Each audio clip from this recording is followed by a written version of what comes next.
So let's start talking about the report for this week. So we were supposed to talk about time complexity problems, similar to reducing fractions without using the Euclidean algorithm. So generally speaking, what did we come up with in terms of time complexity issues as they relate to computer programs?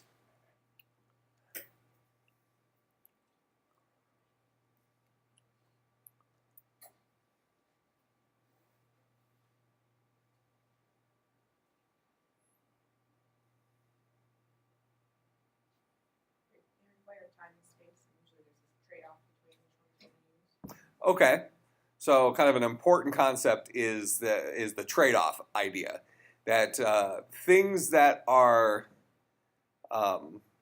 performance-wise very quickly tend to also be memory-wise very inefficient. It tends to be a pattern. Similarly, things that are slower in performance tend to be very memory efficient. So something we're going to talk about in the second 8-week course, the 537 class, is we talk about data structures in there. And one of the data structures we talk about is a linked list. Last class we talked about arrays, correct? And arrays are considered to be very, very, very high in performance because you can mathematically calculate the position in memory of any individual bucket. Why can we do that? We can do that because arrays must be contiguous in memory. They're memory inefficient. So when you go and need to store 1,000 things in an array, it has to grab that much memory in a row, in contiguous memory space, in order to store it. So it's memory inefficient, but performance-wise, it's very efficient. Linked lists, when we do talk about those are the flip side of the coin. That is to say that a linked list is does not have to be, it's still built for holding stuff, just like arrays, but it is held not necessarily in contiguous memory. Every time we add an element, we add it to a new place in memory, and we just link all the things together, hence a linked list. So the upside to a linked list is that it is memory efficient, very memory efficient. Downside is performance is crap because we can no longer mathematically calculate where a specific element in the list is. We now have to traverse the whole list to get to bucket 7 or something like that. So there tends to be a trade-off between high performance and memory efficiency. Okay, what else do we come up with? I would say the trade-off is probably the big thing.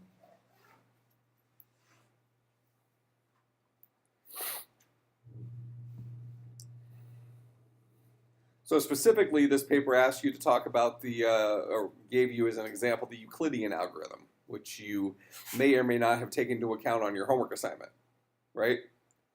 So Euclidean algorithm is an algorithm for determining greatest common divisor of two numbers.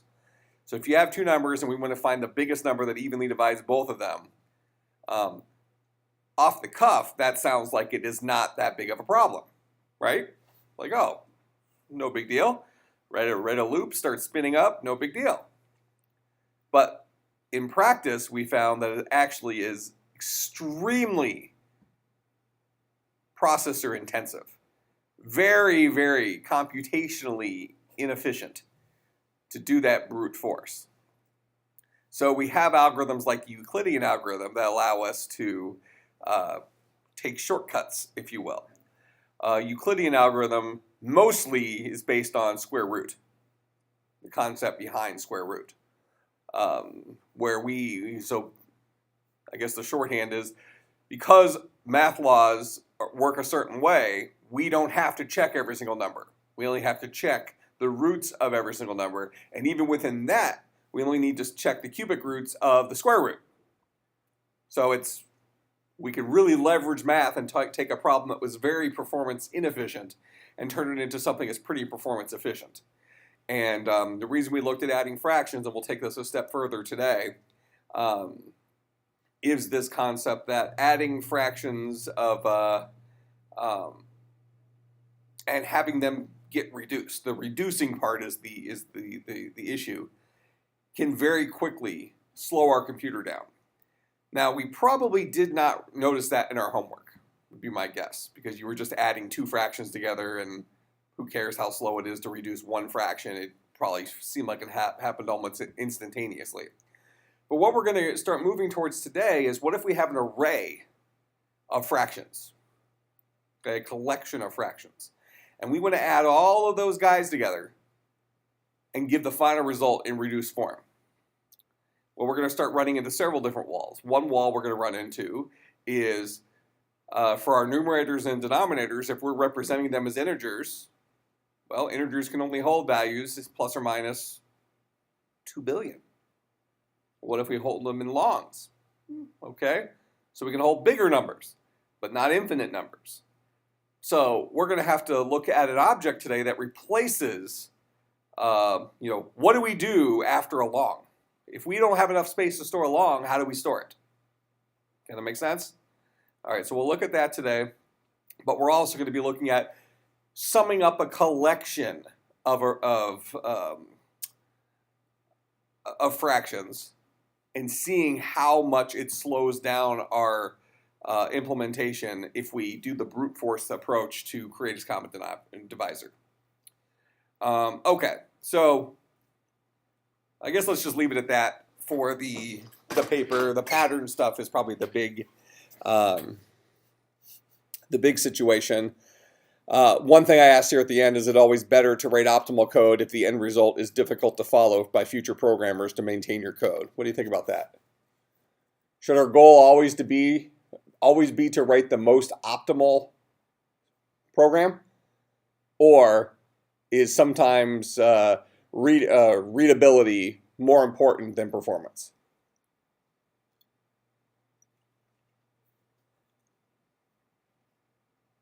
Is it fair to say that readability might usually be more important than performance?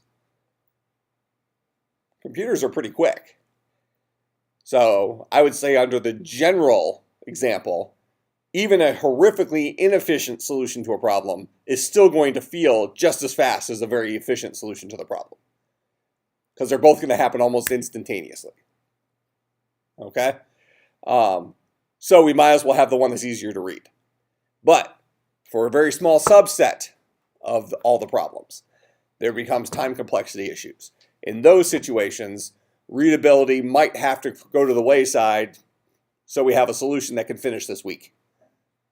And that seems outlandish maybe, but there is an example, and we'll see it today. We'll end up running our program today, and we'll have to stop it because it will not be able to finish before we meet next week. So it can, that's hard for us to wrap our minds around, because computers are really, really, really quick, but the amount of complexity that's going into what we're trying to solve is ridiculous. Okay, so your program for today was to write a Java method that adds two fractions together and returns the result in reduced form. So, and you're supposed to represent a fraction as a 2-bucket array. All right, so we'll start by solving just that problem.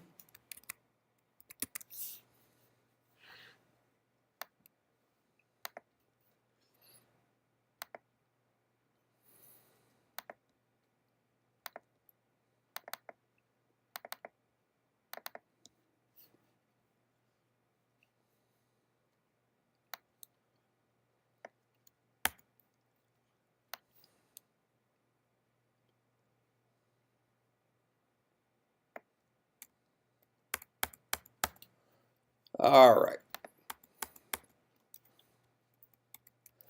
So we want to have something like int array f1 is equal to 1/2. And I showed you the syntax for creating arrays quickly last time, right? Int array f2 is equal to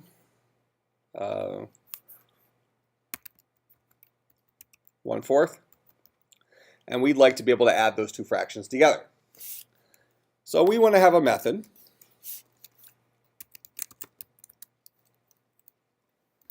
it's got to return an integer array, a new fraction. called add fractions. And this guy will take an integer array f1 and an integer array f2 as a parameter. And we're going to add those two fractions together. So let's go draw some pictures here.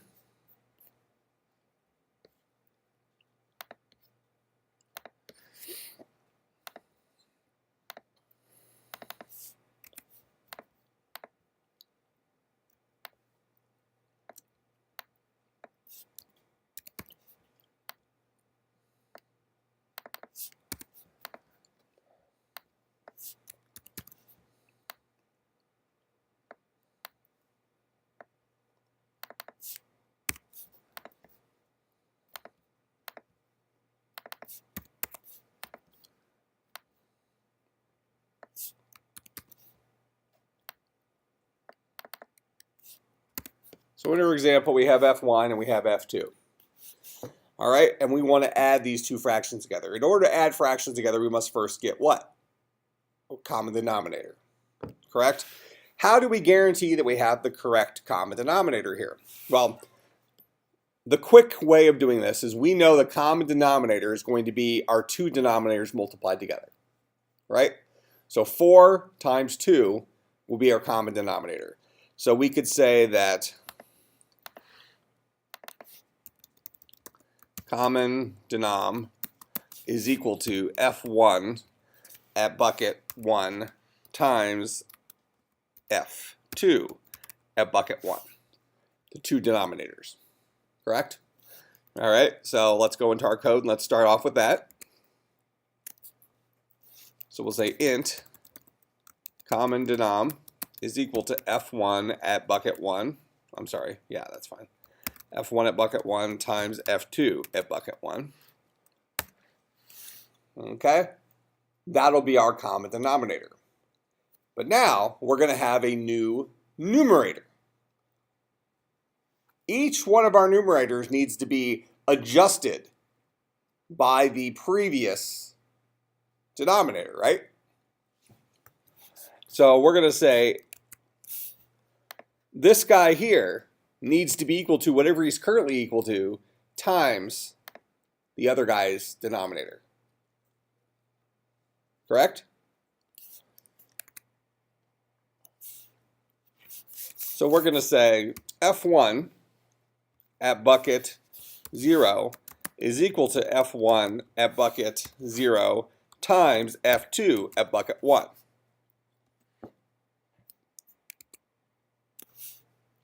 That takes this guy and sets him equal to whatever this guy currently is times this guy.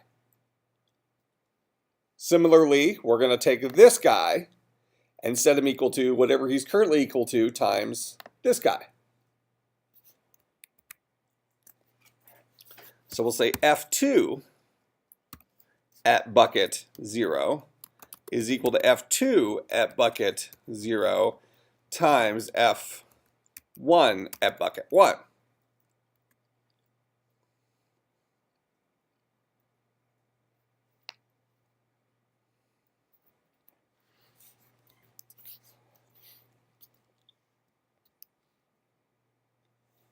Okay? Then we're going to create a new array. We're going to say int array answer is equal to a new int array 2. Two elements in it for a fraction. And we're going to build the fraction in the old-fashioned way now. So we'll say answer at bucket 0, our numerator, will be f1 at bucket 0 plus f2 at bucket 0. Our two adjusted numerators added together.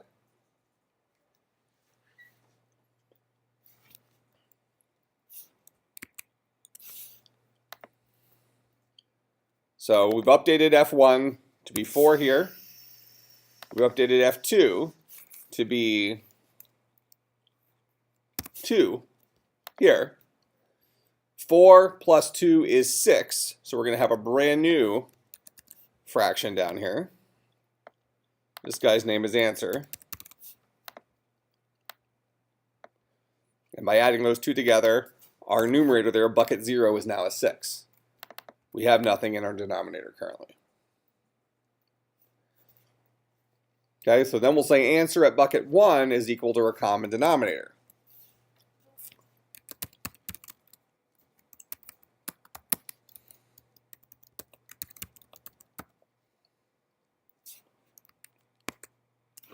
And what that did is it took 2 times 4, which is 8, and put it in there. So right now we have our answer, which is 6/8. Correct? All right, so we're going to test that for right now. So we're going to say return answer. So we'll say int array f3 is equal to driver dot add fractions f1, f2. And then we want to be able to display our fractions. So I'm going to give ourselves a quick little method. Static void display fraction. And this guy takes an integer array called f as a parameter. And it will print out system.out.println f at bucket 0 concatenated with a slash concatenated with f at bucket 1. Should make it look kind of fraction-y. It's like 1/2, 1/4, that kind of thing.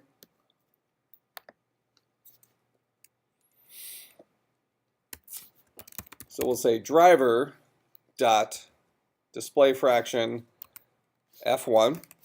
That'll display our first fraction. Then we'll have a display f2 and f3. And f3 is our two fractions added together but not reduced. Okay?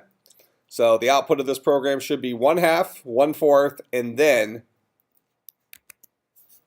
6/8.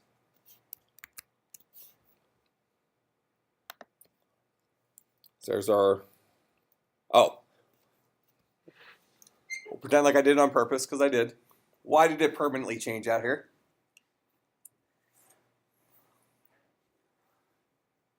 So right here, I'm printing out F1, correct? Here, I'll comment out these couple lines.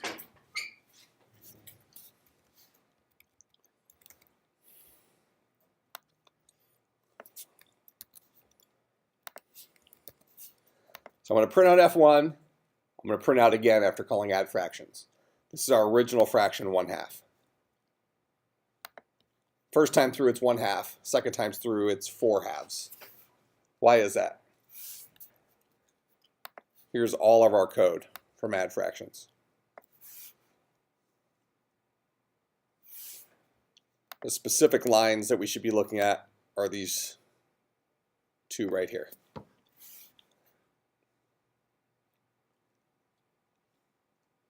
Why is it that a change I made here had a global impact out here?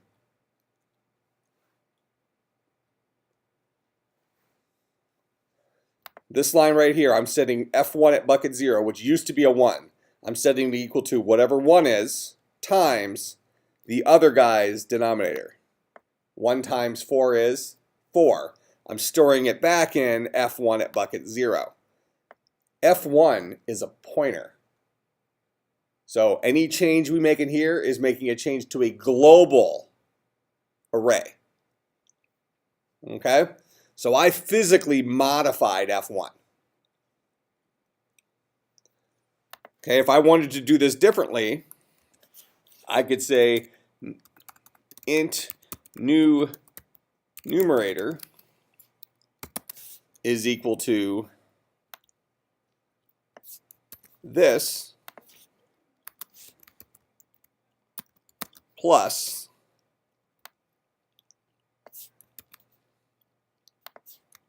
this.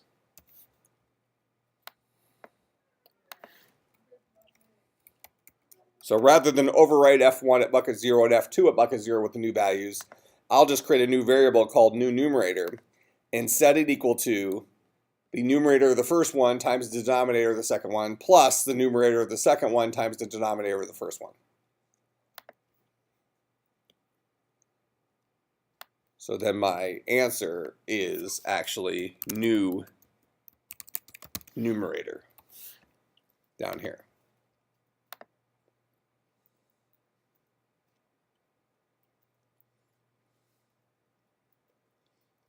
And just by making that small change, by not changing our array directly, we'll see now if I run this exact same program here, F1 remains 1/2 both times.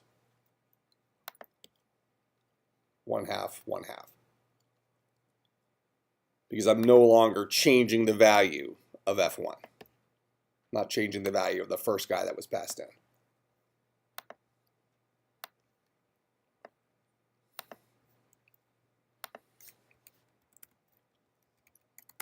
But we'll see our answer is still the same.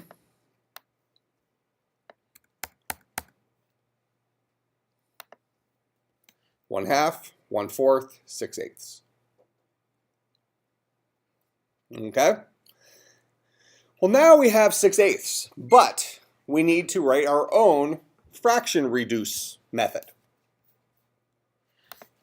Okay, so I'm going to say static void reduce fraction. This guy's going to take a fraction as a parameter, or our representation of a fraction, a 2-bucket integer array. And what we want to do is we want to reduce that fraction. Well, how do we do that? The most straightforward way to reduce a fraction, if I'm looking at the fraction 6/8, well, the largest common denominator we can possibly have is the smaller of these two, correct? So, I mean, we know by looking at it that these guys don't have a common denominator of 6, but mathematically, I can look at the two of these and say, well, it definitely can't have a common denominator of 8 because one of our guys is 6. So we need to figure out who the smallest of our first numbers are. So we'll start with that. So we'll say int smallest. Actually, let's say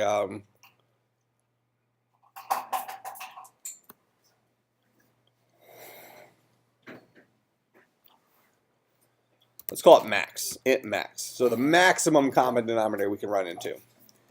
If f at bucket 0 is greater than f at bucket 1, then max is equal to f at bucket 1, the smaller of the two. Else, max is equal to f at bucket 0. Okay, so after this little if-else here, max will hold the value of the smaller of our numerator and denominator. Make sense? Okay. Now what do we do with that? Well, we need to start walking from that number down, comparing it to both of our current values, and seeing which one of these guys. We need to find the largest number that evenly divides both of these numbers. What does it mean for a number to evenly divide 6? How do we detect? How do we ask the question if a number is evenly divisible, if 6 is evenly divisible by a number? Okay, using modulus. And what will the remainder be? It'll be 0. Remainder will be 0. Okay, so we're going to start a loop for int I is equal to max. We'll keep going as long as I is greater than 1, I minus minus. We don't need to go all the way to 1 because we know that every number is evenly divisible by 1, correct? So if we get all the way to that point, we're done anyways. So now we'll ask the question. If f at bucket 0 mod I is equal to 0, if the numerator is evenly divisible by whatever I currently is, and f at bucket 1 mod I is equal to 0, and the denominator is evenly divisible. I'll go ahead and space these a little bit.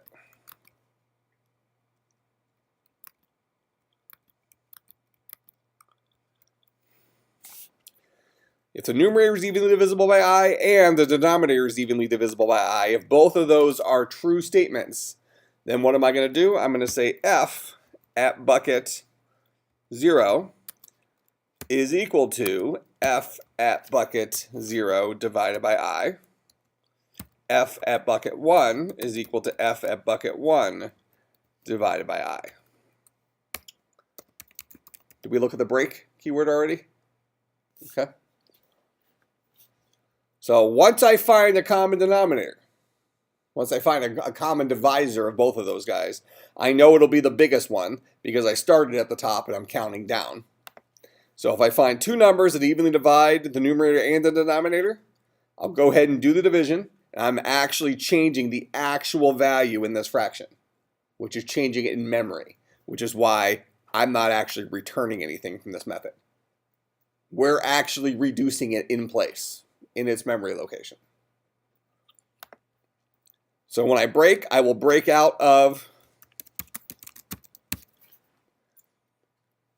our for loop and we're done.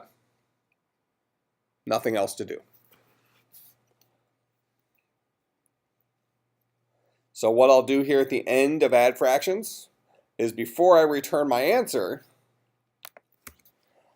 I will say driver dot reduce fraction answer. Then I'll return answer. So I'm sending answer into our reduce fraction method we just wrote. It is reducing it and making the change in memory. So when this method is done being called, answer now holds the reduced version of itself. So when we run this, we should see 1/2, 1/4, 3/4.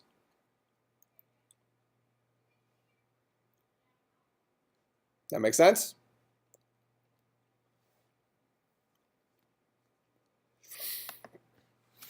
Okay, so that would have sufficed for the homework assignment. So questions about that?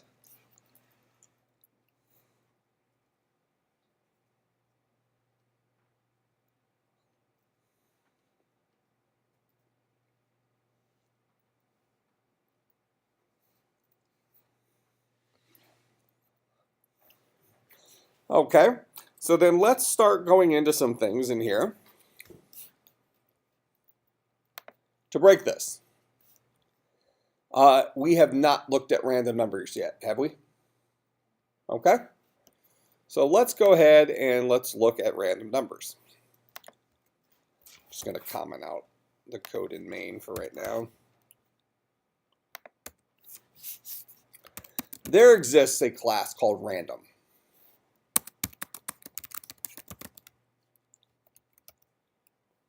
Okay, and notice it's underlined in red. It wants us to import java.util.random. So highlight over it, click on import java.util.random, and it will import it up here for you.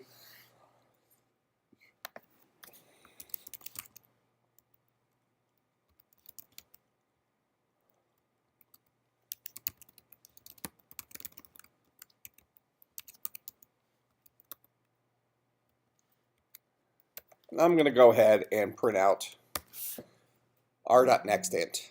So I'm calling a method, and we get a number. In this case, a negative 2 billion number. I run it again. We get a big positive number, negative number, negative number, negative number, negative number. So just to give us an idea of what's going on here, I'll say for int I is equal to 0, I is less than 20, I plus plus. Each time through, I'm going to go ahead and just print out a random number. So it should give me 20 random numbers.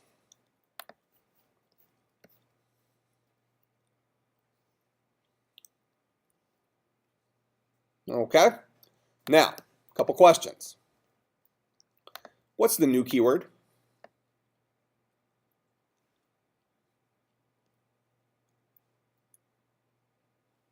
Talked about this last time.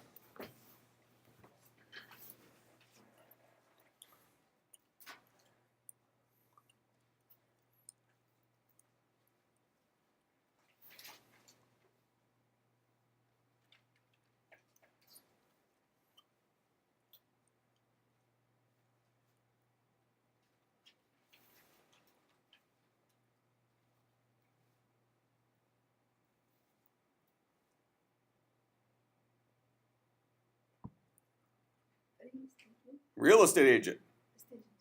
Real estate agent. So what do real estate agents do? They go and find us memory, right? Okay, go and find us a plot of land to build a house. New keyword in our computer goes and finds us a place in memory that we can build structures like an array. Well, in this case, we're building a structure like a random object, whatever that is. Okay, so if the new keyword is a real estate agent, let me just go ahead and get rid of the for loop for a second.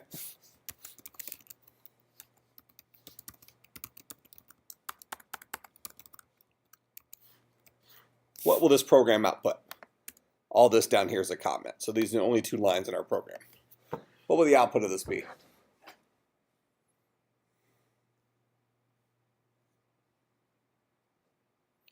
And as soon as somebody gives me an answer, I'm going to ask them to tell me why.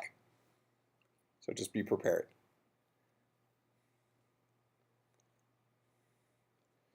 So what is it? Random guesses are appreciated, but will be subject to ridicule, or something like that. What's the output of this going to be?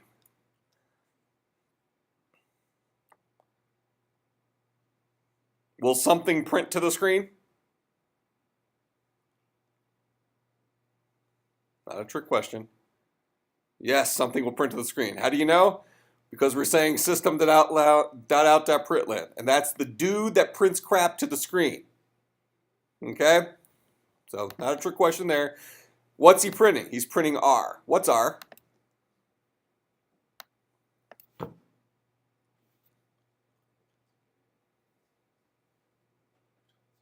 It's a variable. R is a variable. Okay? What's a variable? Name container for holding a value. Okay? What kind of value is R built to hold? A random, whatever that is, right? Okay, so we have int a equals 5. A is a variable built to hold an int. So it's a container that we can put an integer into. Well, in this case, R is a name container that we can put a random into. Now, the syntax for creating variable is always type variable name equals value. So if I say int a is equal to 5, this is the value. Everything that comes after the equal sign, the assignment operator, is the value, correct? So this puts the value 5 into a. What's this value?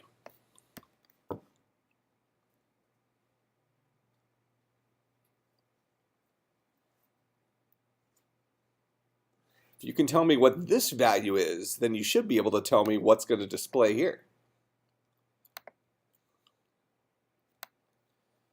We definitely talked about this last time. I almost made this a quiz. That would have been a rough start to the long night, right?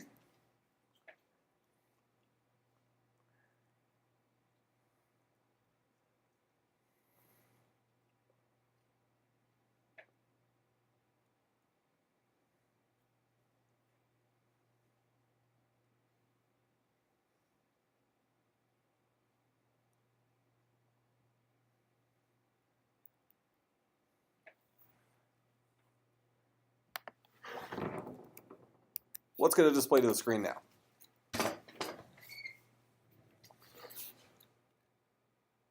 Five? You willing to bet your grade on it? Oh, I like that. I like that. Okay, so there's the 5. 5's on the screen. I didn't take that bet, by the way. All right, so 5 showed up on the screen. Why? Because the value that's inside of A is 5. So this is a variable. That variable got resolved at runtime. And ultimately, A resolved to the value it held, which is a int. Printed out a 5. What's going to display now?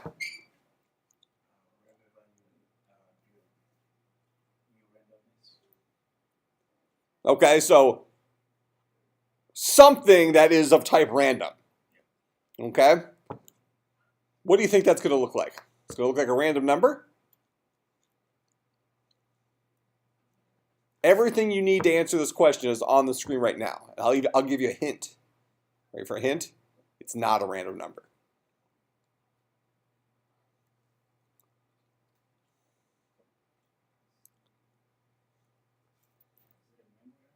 It's a memory address. Because we're using the new keyword, anytime the new keyword is on the right-hand side of the assignment operator, it always produces a memory address. Now, I promise you, what lives at that memory address is this weird random object, whatever that is. Okay, that's what got built there. But what the new keyword does is it returns for us a memory address. So when I run this, we're going to get a weird, freaky memory address looking thingy. Okay? So that's the memory address representation, the generic object representation of a random object. All right? So whenever the new keyword is on the right-hand side of the assignment operator, and somebody asks you what kind of value is stored in that variable on the left-hand side, the answer is a memory address. And that's called a pointer. Talked about pointers, right? Okay? So it's fair to say that R is a pointer. It's a variable which holds a memory address, which is a pointer. And we call it a pointer because it points into a place in memory where the actual value lives. At the end of the day, once we're done resolving all of our variables and following pointers to memory addresses and all that stuff, we will arrive at a real object, the random object, whatever that is. Somebody built that thing up there, okay?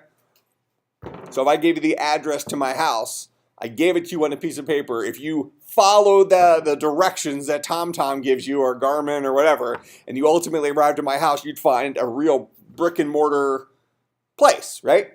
Find a building there. That's the actual house. Yet I gave the address that told you where to find it. Same thing's true here. In memory somewhere lives the actual random object. But what's provided to us by the new keyword is the address where we can find it. Okay? So system.out.println R prints out a memory address. System.out.println R.nextInt prints out a number. So now we should have a memory address and a number printed out.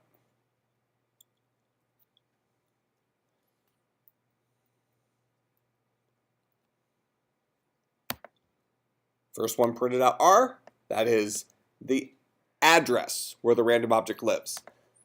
What's nextInt?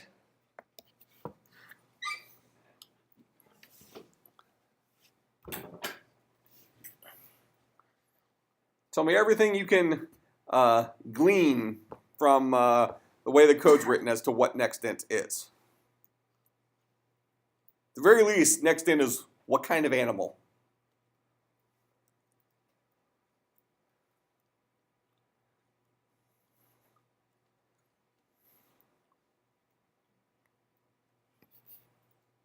I'll give you a hint. I just highlighted the opening and closing parentheses. What kind of animal is nextInt?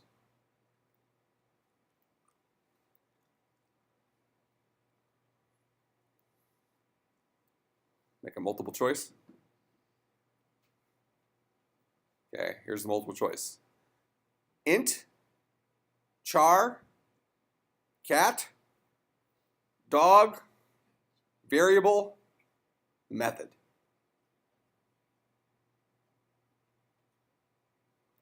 What did you think it was?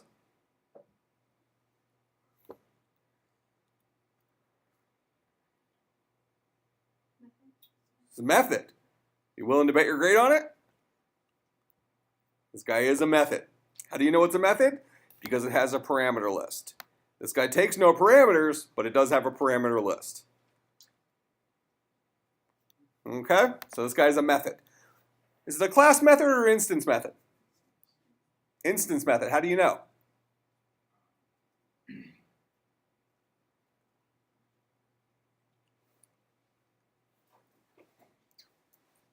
What comes out next is either going to redeem yourselves or be horrifically embarrassing. We're looking at the method being called here, correct? When we're watching a method being defined, what differentiates a class method from an instance method at method definition? It was called using an instance of the class in which it was defined. Okay? Here, this guy's an instance method. Why? Because we're calling him with R. And R is an instance of the random class. So we call instance methods using instances of the class in which they were defined. We call class methods using the name of the class in which it was defined. So if this was a class method from the random class, we would have called it by saying random dot next int as opposed to R dot next int. Does that make sense? And that's on the method use side of things. If we were looking at these methods being defined, if we were inside of the random class, we would see that the nextInt method does not have static in front of it. Static in front of a method at definition says it's a class method. Therefore dictates that you must call it with the name of this class. Non-static, not having the static keyword in front, says it's an instance method. Therefore, you must call it with an instance of this class that you're defining it in. That makes sense? There's a lot we can tell about this just by seeing how it's being used. So we know nextInt must be a method. Why? Because of the parameter list. Specifically, it must be an instance method. Why? Because of the way we're calling it. Okay? Now, getting back to my, what happened to my for loop? There we go. My for loop I had here, where I just 20 times, I called the nextInt method 20 times. That's what this loop does. Prints it out. So now, based on the output from our nextInt method, what would you say the nextInt method does?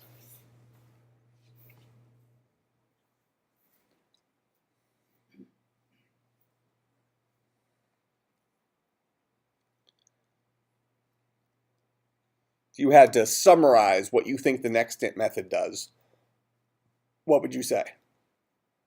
I just called it 20 times. It's not printing out the same thing every time, right? The name of it's random, so it's probably dealing with some sort of random numbers. So do these look like random numbers to you? What range? What do you think the smallest random number we're getting out of here is? What's the largest random number we're getting out of here? What would you speculate?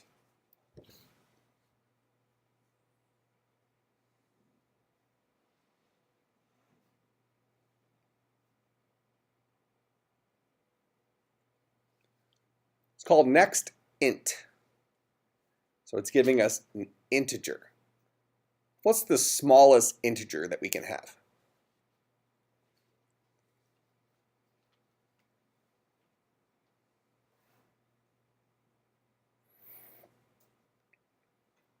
Already mentioned it once today.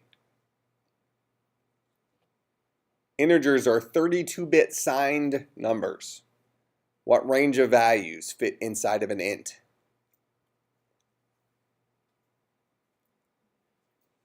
Plus or minus 2 to the power of 7. No. Plus or minus 2 billion. 2 to the 31st power. 2 to the power of 31, right? Okay, so plus or minus 2 billion are the range of numbers that live inside of an int. And nextInt, the next int method, as we're looking at it right now, there's actually a second version of this, but you didn't hear that from me yet. We'll write some hard code first, and I'll introduce you to it. So this version of the next int method, the one that takes no parameters, gives us a random integer in the range of all integers.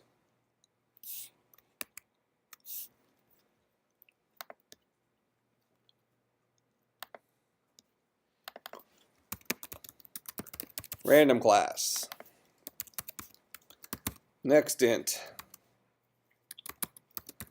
gives, well here, I'll even just, this returns an int. Gives us a random int in the range of all integers. Minus 2 billion to positive 2 billion.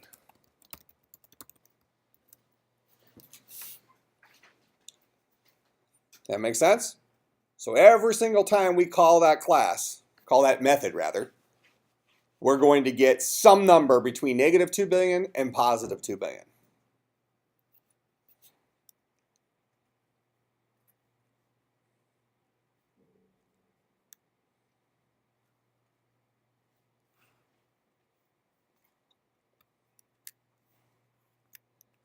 What if I wanted a number between 0 and 2 billion?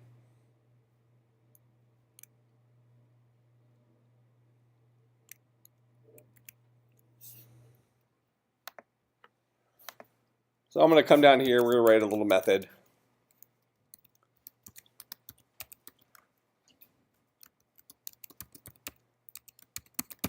Gen positive rand is what this guy is going to be called.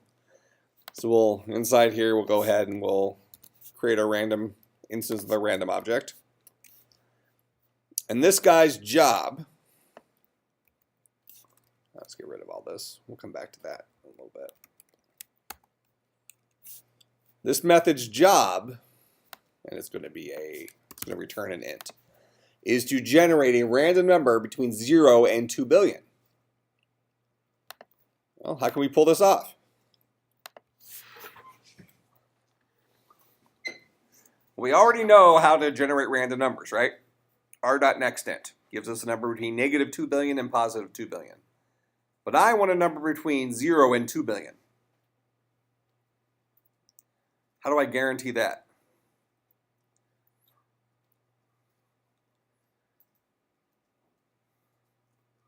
Is it like the lottery?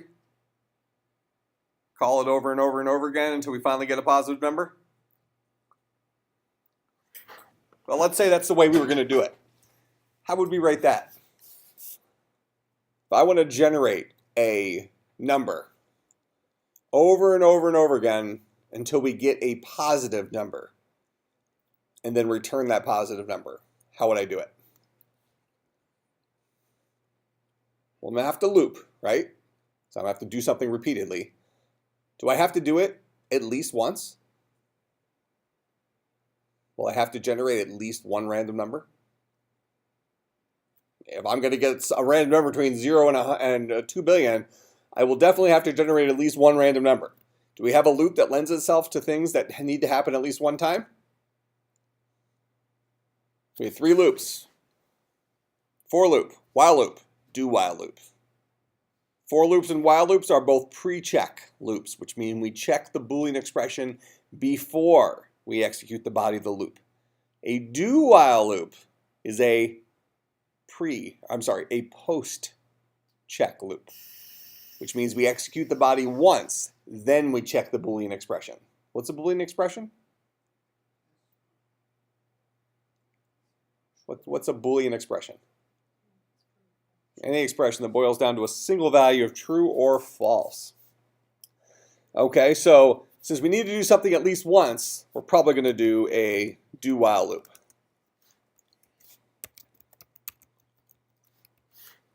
So there's our structure for a do while loop. Now we just got to fill in the blanks. So we're going to have an int num. Just create a variable that we're going to use to generate a random number m. So I'll define that before the loop. Then inside the loop we'll say num is equal to r.nextInt. So this happens at least once. So we'll come through, we'll execute the body of the loop the first time, which will fill num up with some random integer between negative 2 billion and positive 2 billion. Now we want to keep doing this over and over and over again as long as what is true. Under what condition do I need to generate a new random number?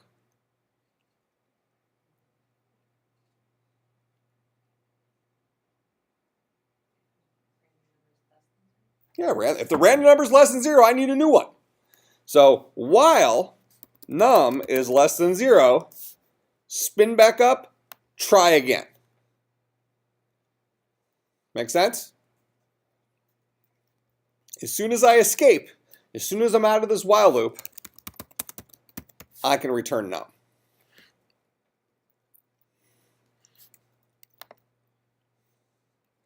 Because when I'm out of this while loop, that means I finally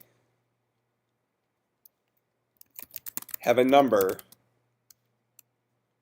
greater than or equal to 0.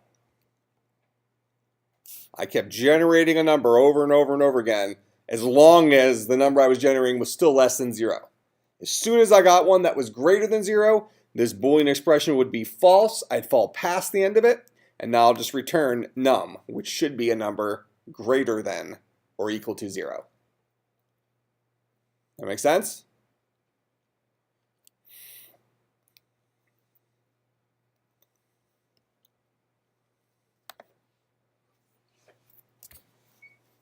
So if I come back in here into main, I want to test this. I'm going to write a loop. Let's make this loop go 20 times for I equals 0. I is less than 20, I plus plus. I want to call my method each time. How do I call this method? How do I call gen positive rand?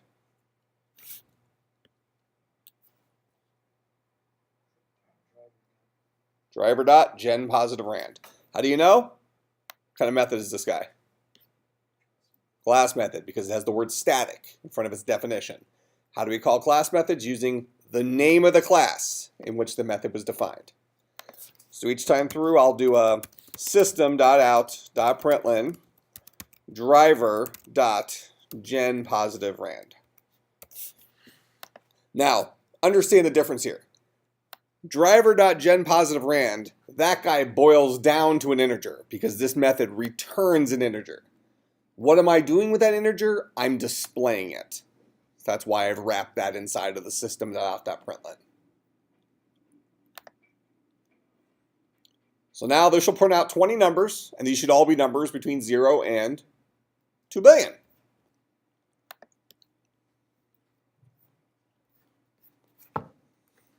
Everything's positive.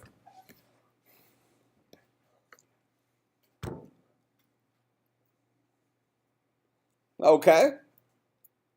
Well, let's keep going down this rabbit hole. Let's give ourselves a updated version to this. Generate a positive random number less than int max.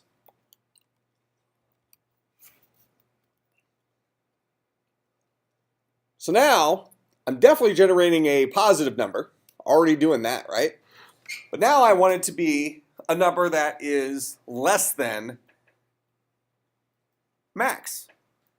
So for instance, if max was 10, I want a number that is greater than or equal to 0, but less than 10. Well, we can just modify our code in here. We'll keep generating numbers as long as the number I have is less than 0, or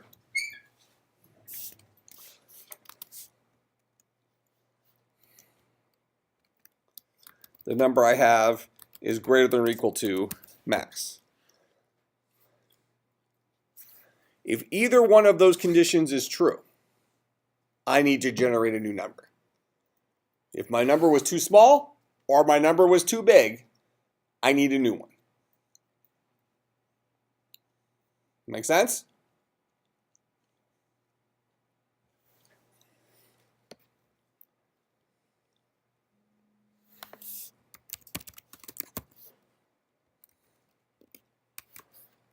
So now I'll say, give me 20 numbers between 0 and 10.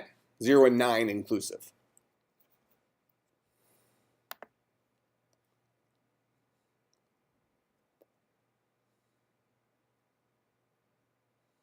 There's our first one. Popped up. Got our second one. Oh, third and fourth pretty quick. Still cooking. Big money, big money, big money. Oh, we're not getting very good luck with these dice rolls. Still working. Oh, there we go.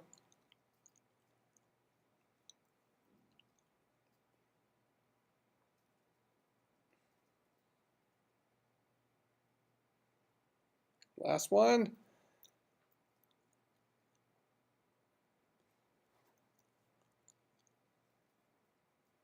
Got it. That 10. Oh no, we only got 10. We need 20. Oh my gosh.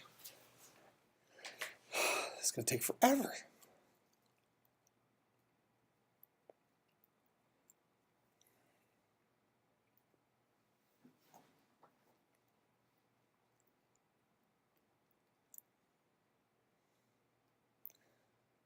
So technically, we have a working solution now that generates numbers between 0 and 9 inclusive. And actually, we have a working solution that generates numbers between 0 and max, whatever we want to pass in for max. Is this an acceptable solution based on your papers you wrote for today?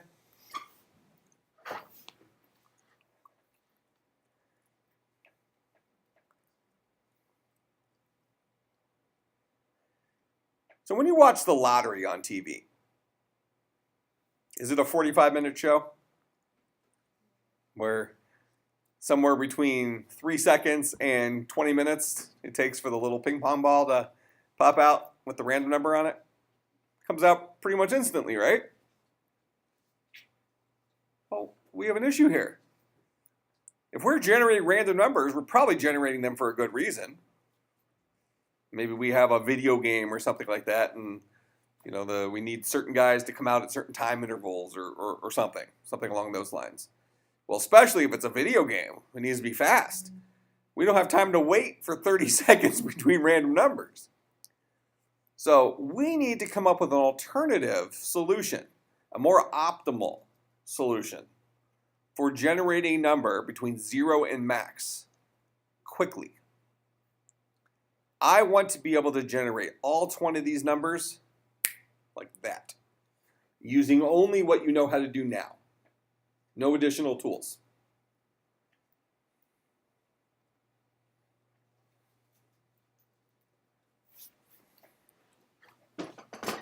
So let's go back. Before we do the max part, let's rename it to Gen Positive Rand, like we had before.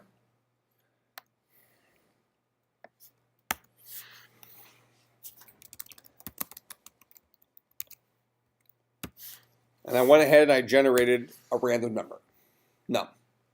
So after this line, num holds some integer between negative 2 billion and positive 2 billion.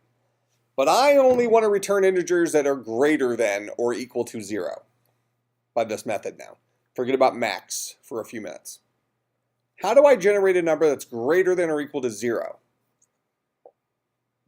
from this random number using only what we know how to do now?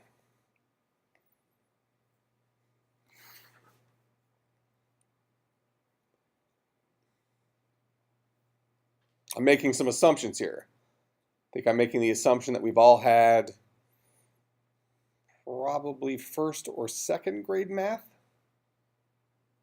All had that? I know it's been a little bit, it might be rusty.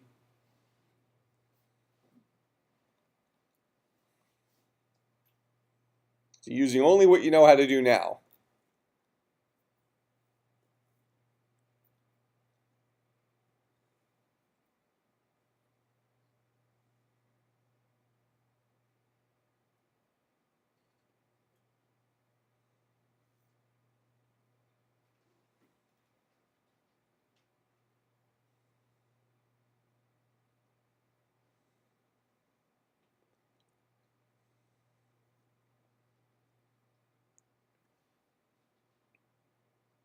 Should put on Jeopardy music.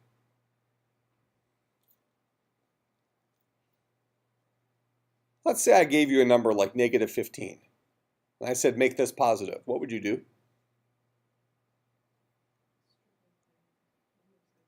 Okay. How? Multiply it by -1. That was probably second grade math, wasn't it? Or was it first grade? Oh, it had to be before third grade math because we did long division in third grade. Maybe it was. It had to be second grade. Multiplied by -1. Close enough. It was a long time ago math, right? So if num is less than 0, what am I going to do to it? I'm going to say num is equal to num times -1. Return num.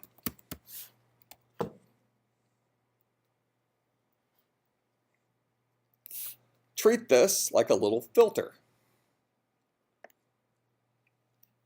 We generated a random number in the range of all numbers. Then we dropped it into this filter. Sometimes it went into the filter and we had to adjust our number. Sometimes we'd already generated a positive number, it just fell right through. And ultimately, when we return num, we're either returning the original num or returning a modified num, one that we multiplied by -1.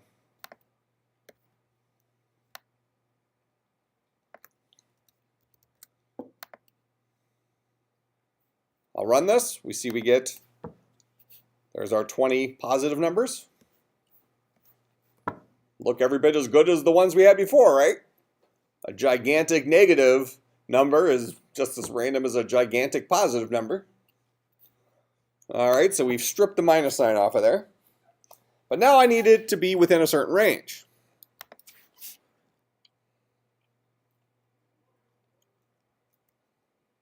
What did I name this guy? Less than int max.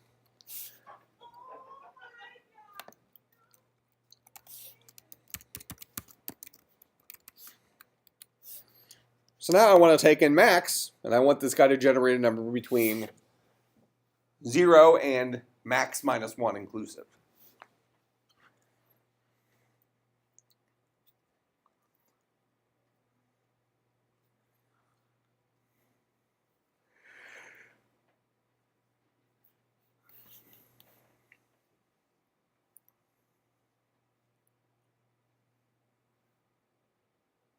So I need another filter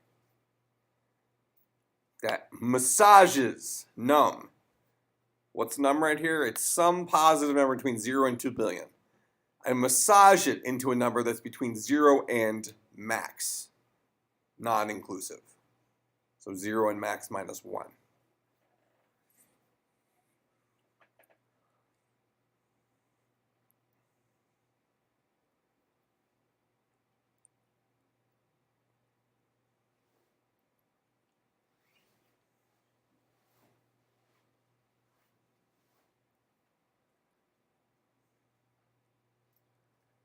Now remember, it's got to be fast. We can't have this 3.5-minute runtime like we had before.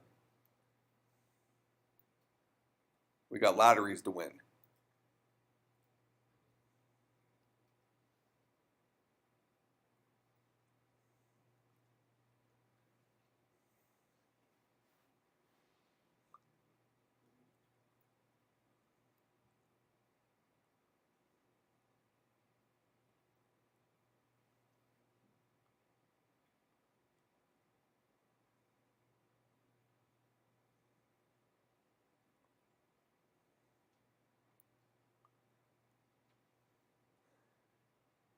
Here's a hint. You only need to add 4 total characters. From where my code is right now, the addition of 4 characters will make this work the way we want it to work. You don't even need a new line of code.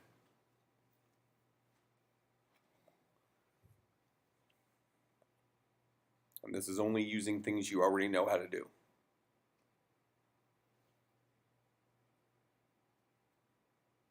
We want to return a number between 0 and max -1.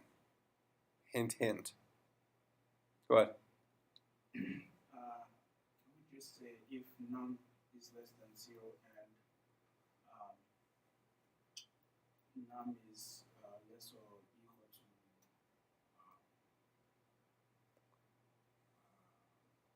max? Okay.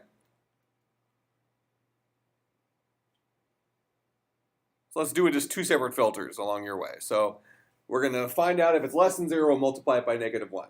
Okay, so now we have a positive number. So now I'm going to ask the question, if num is greater than max, what would you do to it?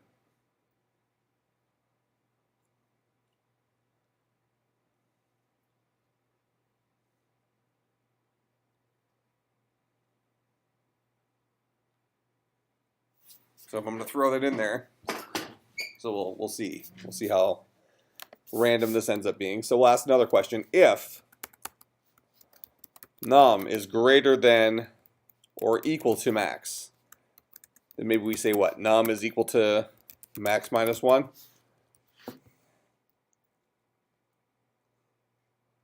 Well, if it's out of range, we'll just set it to 9. Now we run this. We got an awful lot of 9s. Hey, but it ran fast. In fact, we got all 9s. It's not always going to be that way. Sometimes we'll luck out. We might have to run this a couple 100,000 times, but we will luck out sometimes.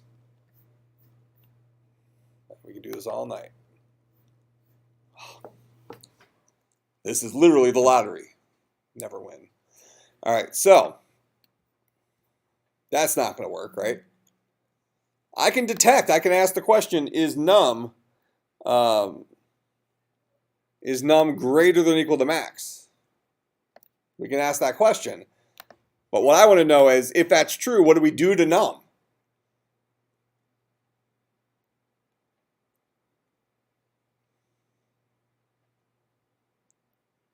So if I'm in here, that means num is too big.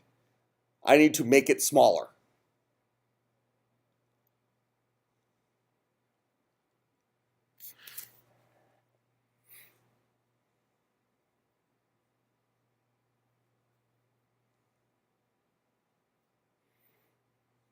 I want it to be a number between 0 and max minus 1. Hint, hint.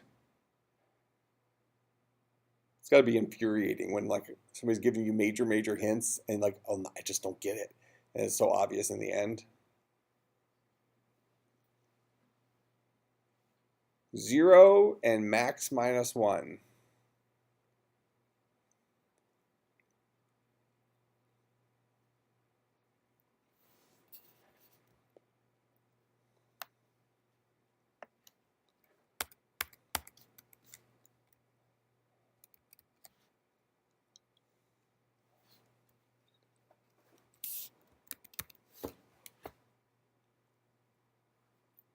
Mod max.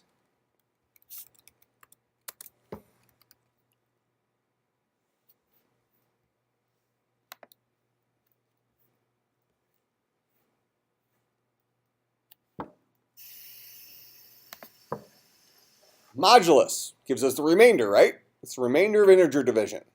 If I have a number, any positive number, and I mod it by 10, what are my possible results?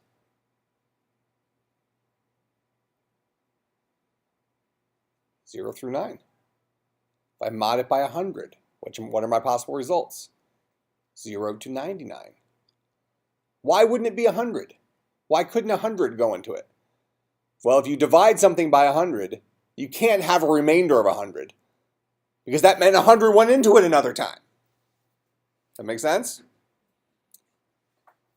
So if I take whatever my positive number is and I mod it by my maximum number I want, I am guaranteed to get a number between 0 and max minus 1. Now what if num is 7? And I mod it by 10. How many times does a 10 go into 7? It's not a trick question. How many times does 10 go into 7? 0. 10 does not go into 7. Correct? 10 too big. So 0 times. 0 times 10 is 0 with remainder 7. So 7 mod 10 is 7. 14 mod 10, 10 goes into 14 one time with remainder 4. 27 mod 10, 10 goes into 27 two times with remainder 7. That makes sense? So less code, no loop, and now we're generating 20 random numbers almost instantaneously, pretty much instantaneously. Make sense?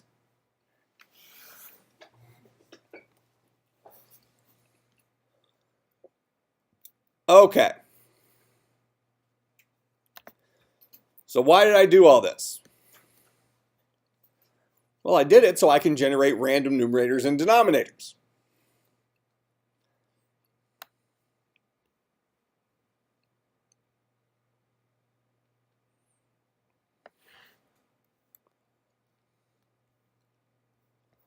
So we already have a method down here that we wrote today called add fractions. It takes 2 fractions as a parameter. Okay? So I'm going to start off with my first fraction. So I'm going to say integer array f1 is equal to, we'll make this a nice easy to remember base, 1/2. That'll probably be the last friendly method we have for a while. Okay.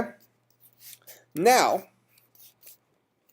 we want to keep adding that to a random fraction over and over and over again until we finally get a reduced result. Now, we already know our add fractions does what? Here's our add fractions. Our add fractions takes 2 fractions, does all the math, reduces it, and then returns a new fraction. So what I want to do is I generated my starting point fraction, 1/2. And we're going to do this, let's say 100 times. And what are we going to do each time? We're going to say f1. We're going to reuse that variable. So we're going to say f1 is equal to whatever's returned by driver.addFractions, passing it f1, and passing it a new integer array. So I'm going to need to pass it a new integer array. Well, what's that new integer array going to be?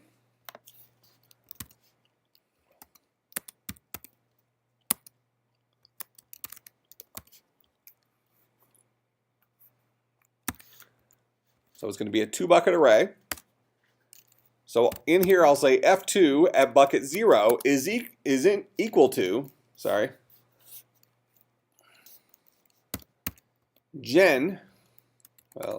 driver dot gen positive less than max, and we'll say max is 10.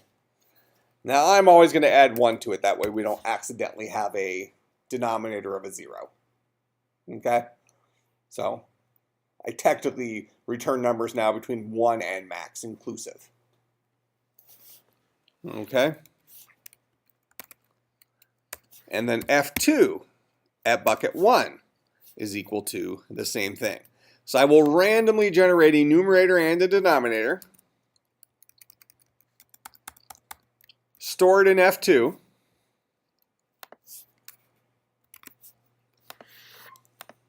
add f1 and f2 together, store the result back in f1, do that 100 times. So 100 times I will randomly generate a fraction.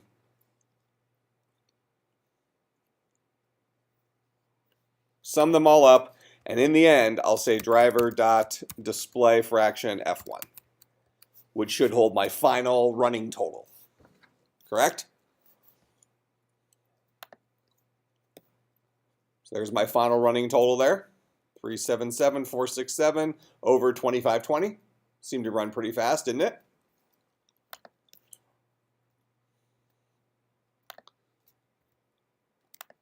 What if I change my max to 100 instead of 10?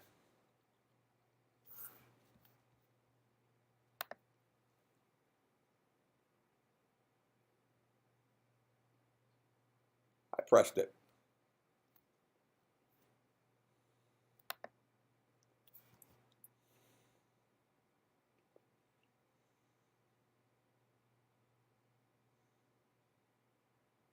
Give it a minute.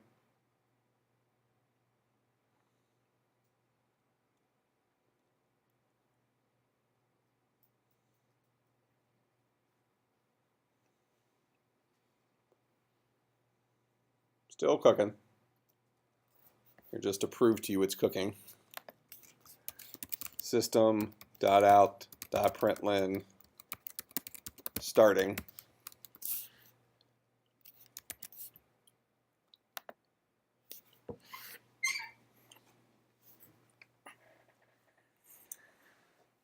All I did was generate numerators and denominators between 1 and 100. There we go. That took noticeably longer, right? And that's not even dealing with scary numbers. Correct? I mean, that's dealing with, we could figure out things like in the hundreds. What if I changed it to 1,000?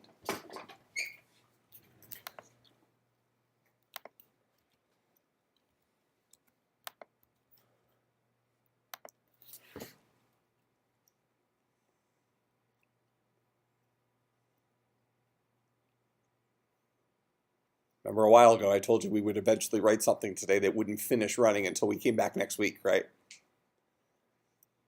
We could start seeing that pattern. It's going to be pretty easy to come by, right?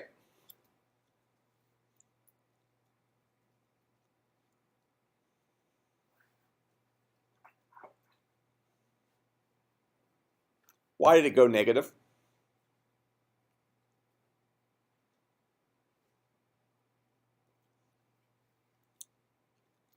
I also said we were eventually going to run into an issue where we had numbers that were too big to fit into an int.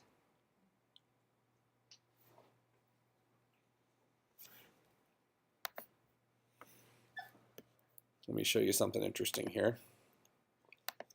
Just comment out all this. Oh, sorry, it's still.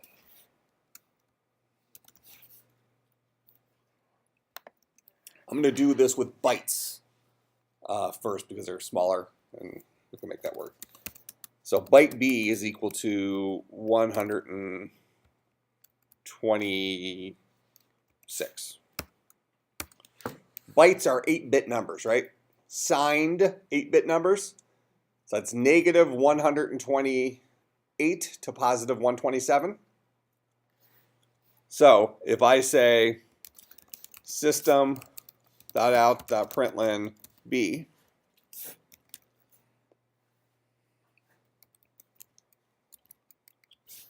and then I say B++, and I print it out again. Then I say B++, then I print it out again. 126, 127, what's this going to print out?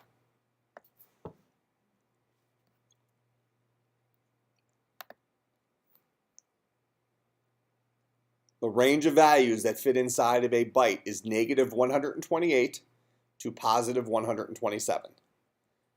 So I'll start it off as 126, print out a 126. Add 1 to it, it goes to 127. Add 1 to that, what happens? It goes to negative 128. It wrapped back around. So a byte, 127 plus 1 becomes negative 128. Why? Because the very first, we have this is binary math, base 2 math. The very first bit is used for the sign operator. So when we overloaded it on the end, when we added 1 more than it could hold, it zeroed back around and changed that first bit to a 1 to go negative. So 1 with 7 zeros after is treated as the negative. It's called 2's complement. It's a whole nother lesson that I'm not going to get into in here, but that's how you can store negative numbers. You encode negative numbers in binary.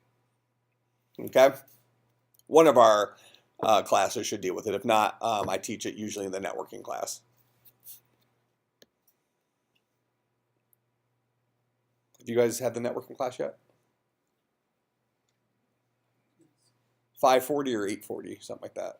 If you do it online, it's 840. You do it in the classroom, it's 540. Who's teaching it this time around?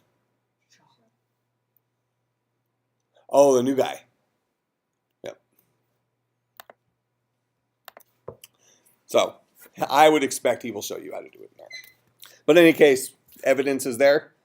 I promise the same thing happens if you go to the top line of ints. You're at the 2 billion and some change for the biggest integer, and you add 1 to it, it goes to negative 2 billion.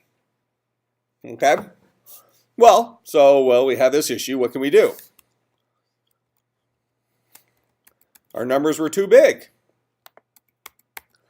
Well, clearly what we do, this goes back to day 1 of class, if it's not big enough to fit into an int, put it into a long.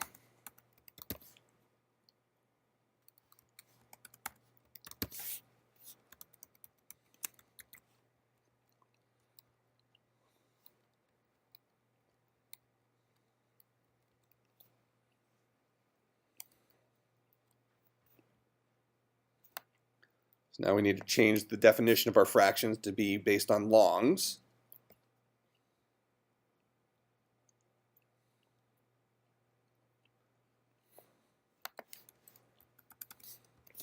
We need max to also be a long now.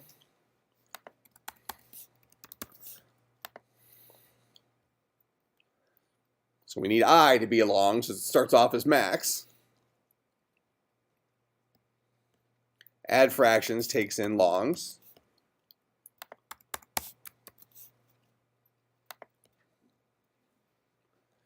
Our common denominator just became a long. Our new numerator just became a long.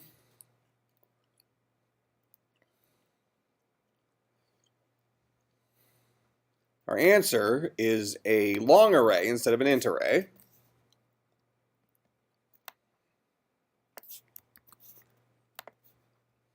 And ultimately, we're going to return a long array instead of an int array. Our display fraction takes in a long array instead of an int array. So we basically went through, and any place we said int array or referred to buckets of our int array and stored it into something, we switched it to a long, which can hold bigger values than ints, correct? So we'll run this again. It's thinking, it's thinking, it's thinking. We'll let this guy finish since we know it finishes in a reasonable amount of time. And we'll see if we lucked out and we're dealing with positive numbers.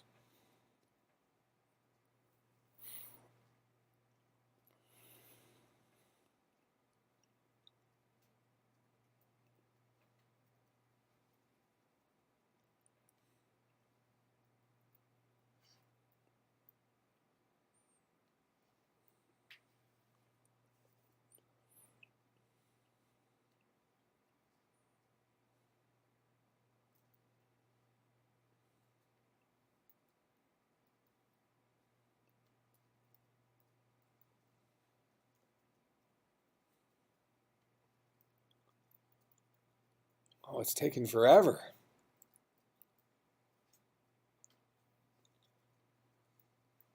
All right, so while this is cooking, clearly we have an issue. And the issue has to do with what we were exploring in our homework assignment, specifically with the paper. Okay?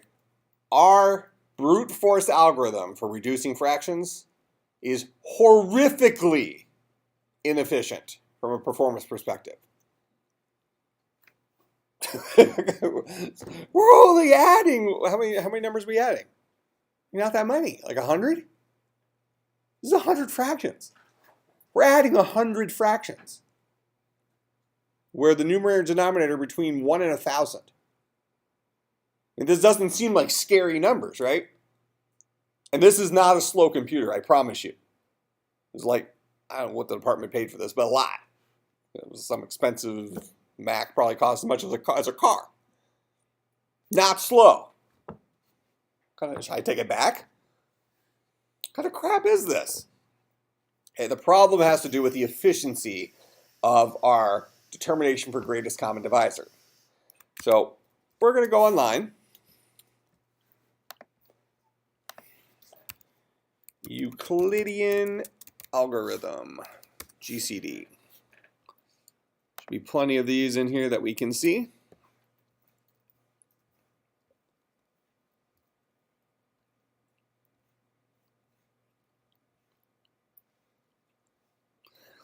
So here is an example of a function.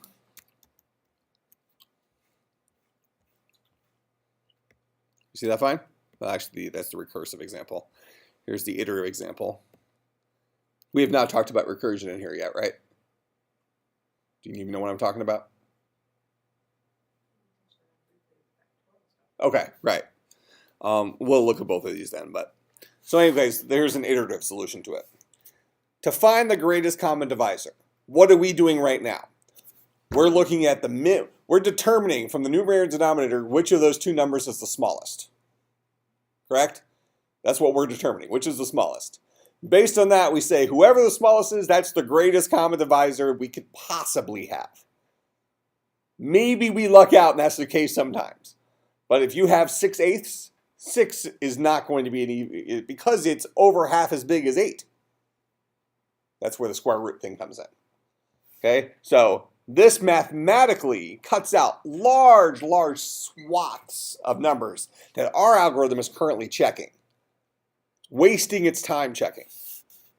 So this algorithm takes in two parameters, the numerator and the denominator, two numbers. And we want to find the greatest common divisor of both of those numbers. What do? As long as those numbers are not equal to each other. If A is bigger than B, we set A equal to A minus B. Else, we set B equal to B minus A. We do that over and over and over and over again until we finally get the answer. Now, I'm going to show you something here. Still working. Static long GCD long A long B. While A is not equal to B. While A is not equal to B. If A is the bigger number, set A equal to A minus B. If A is greater than B, set A equal to A minus B. Else, set B equal to B minus A.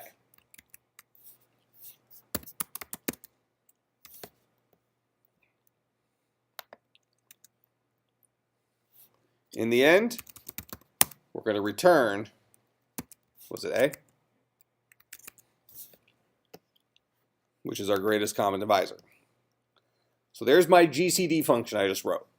Pretty simple looking function, right? Now, down here in our reduced fraction, I'm going to take out all of this crap.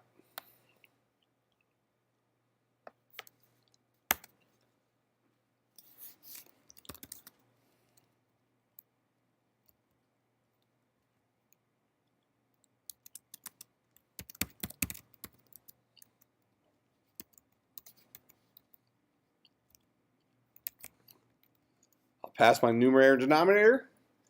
Then I'll say f at bucket 0 is equal to f at bucket 0 divided by d. F at bucket 1 is equal to f at bucket 1 divided by d. I haven't really written less code because all the code that I used to have in here is now up inside my GCD formula up here. Okay? So seemingly just made some changes, right? Watch the difference this has. That is, the previous one did not finish running by the time we finished writing the new version. Okay?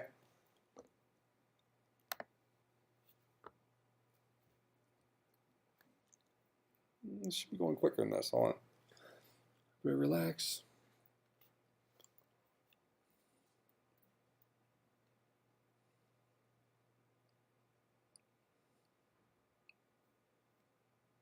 I am displaying it, aren't I, at the end? Let me just do it by 10 real quick just to make sure it's functioning. Okay.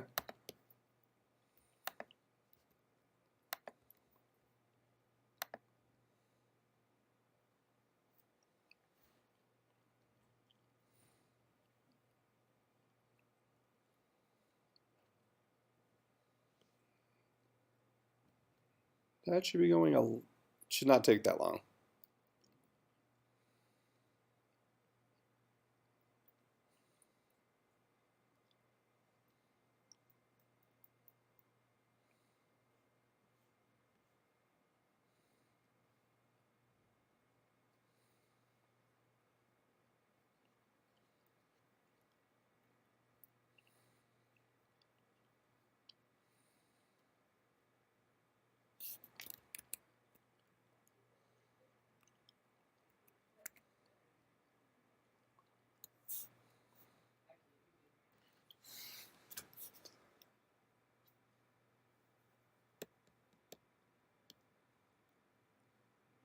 Trying to figure out what's going on. This should run almost instantly. Looks like we wrote GCD correctly.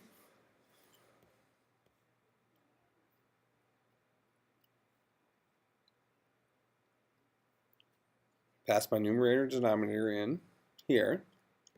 GCD is taking too longs.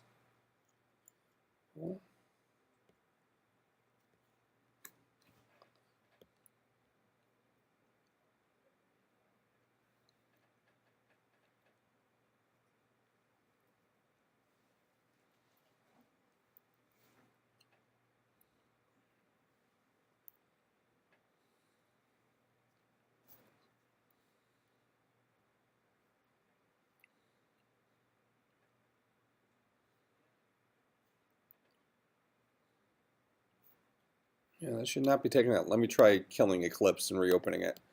I wonder if we hurt something when we had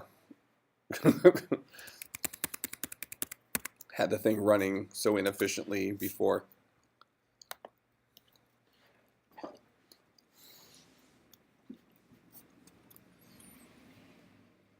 Because in the end, this solution should literally work in a blink. Shouldn't look like it takes any time.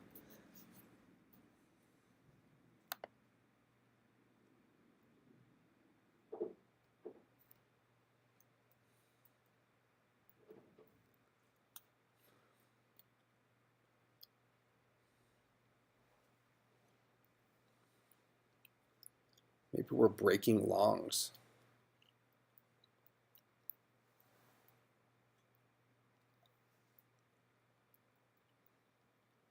Oh, actually, I know what the problem is. We are sort of breaking longs. We're getting to a number that's going to be bigger than... Well, actually, at 100, it shouldn't be. Maybe it could be, though. A number that's too big to fit in a long, which makes our GCD crash because one of our numbers ends up being negative. So we end up being in an infinite loop. So we're stuck inside of GCD. Should be able to prove that.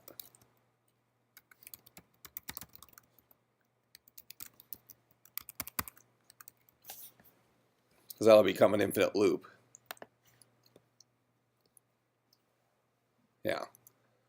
One of our numbers must be going negative, and we get stuck inside of GCD, which is fine, because our next fix takes that out of the equation. So we wrote GCD. Trust me, if we didn't have a number going negative, this would work instantaneously. We'll see it work instantaneously shortly. Okay? The issue we have right now is dealing with longs. We have a very big numeric footprint, but not an infinite numeric footprint. So we need to do something else that allows us to support arbitrary size numbers. Numbers that are bigger than what fits in a long. Because when we solve problems, there's no guarantee that a long is big enough to hold our number.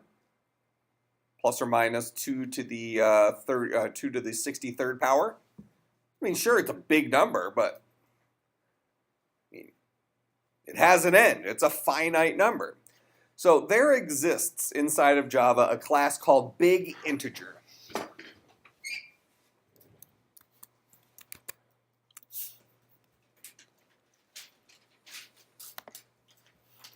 So I'm going to go to the Java documentation here. I think it's in java.math. Yep. So inside of Java, I've taken you to the Java documentation before, right? Okay, so inside of Java.math, we have a class called big integer. And big integers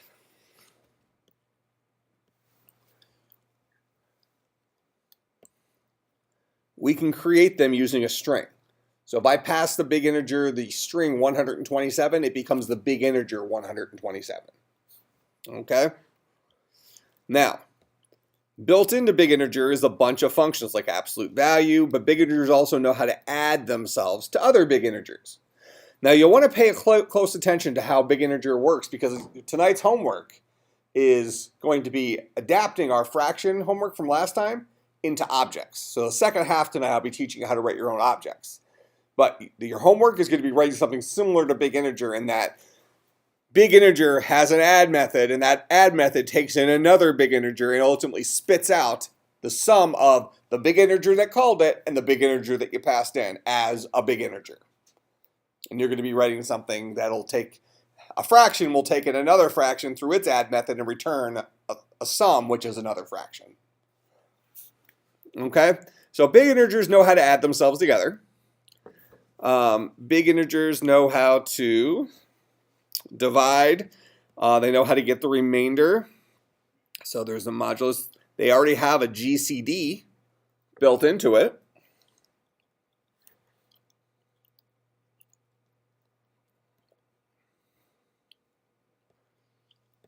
Okay, they can give us the int value, but that's dangerous, because if your big integer holds something bigger than an int, then you're going to get a truncated value. You can get the long value, but really what you'll usually be looking at is the toString value, which is the string representation of it, which is arbitrary in length. Okay, we have mod. So we can get a mod number.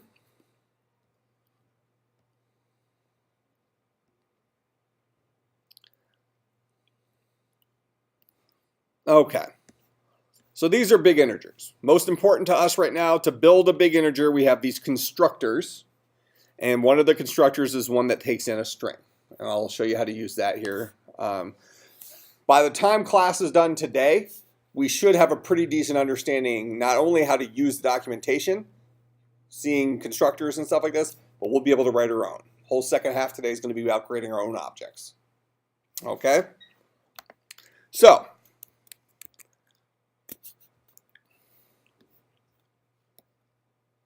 let's come out here. Let's get rid of all that crap. I'm going to create a couple of big integers. Big integer bi1 is equal to a new big integer 125. And this is going to want me to import java.math.biginteger.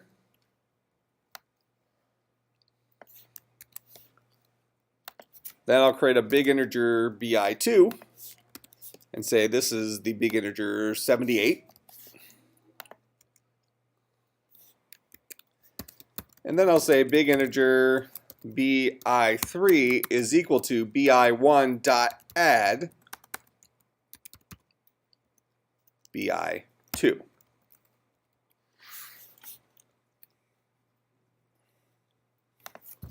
And then I'll do system.out.println bi3.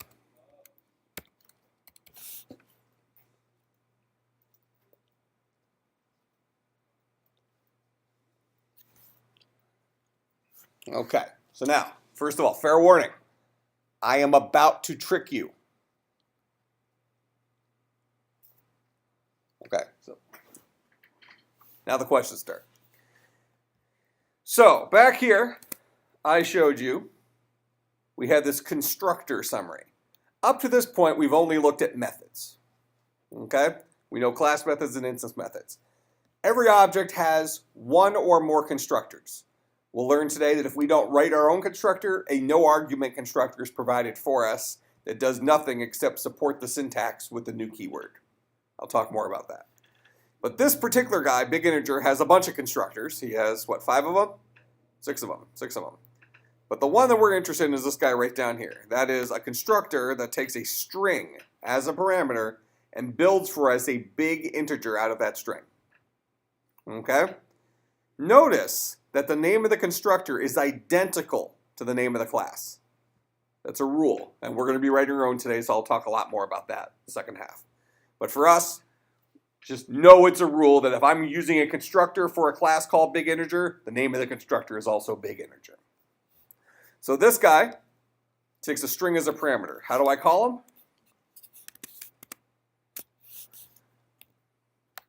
Right up here.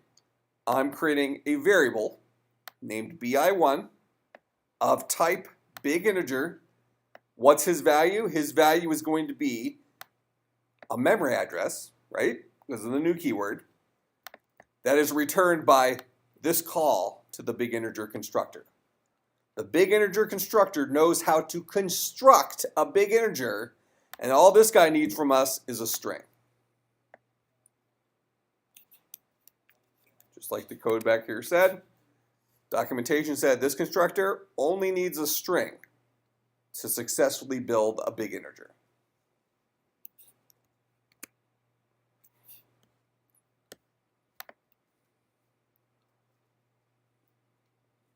And by the end of this course, you'll realize that these aren't all things you have to memorize. As long as you know that there exists a big integer class or something for storing big numbers, with a couple of Google searches, you can find the name of the class, go and look at the documentation, and once you understand how to read one class's documentation, you know how to read them all. Okay? So right here, I'm creating a brand new variable called bi1 of type big integer, and I'm storing inside of it whatever's returned. Well, I'm storing inside of it the memory address, which points to the actual big integer that's magically being built somewhere in memory, given the string 125. Similarly, here's a variable called bi2. He's of type big integer, and he's going to hold a pointer to the big integer that was magically created from the string 78 somewhere in the sky. Then I'm creating another big integer called bi3. And bi3 is going to be equal to the result of calling the add method of bi1, passing it bi2. So this is the method. How do you know that's a method?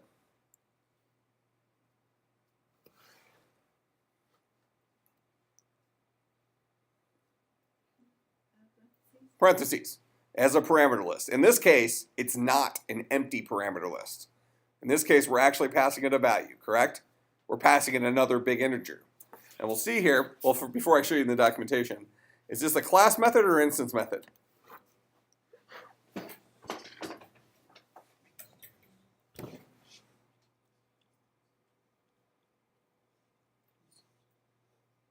Class is too small to whisper. Class method or instance method? Instance method, how do you know?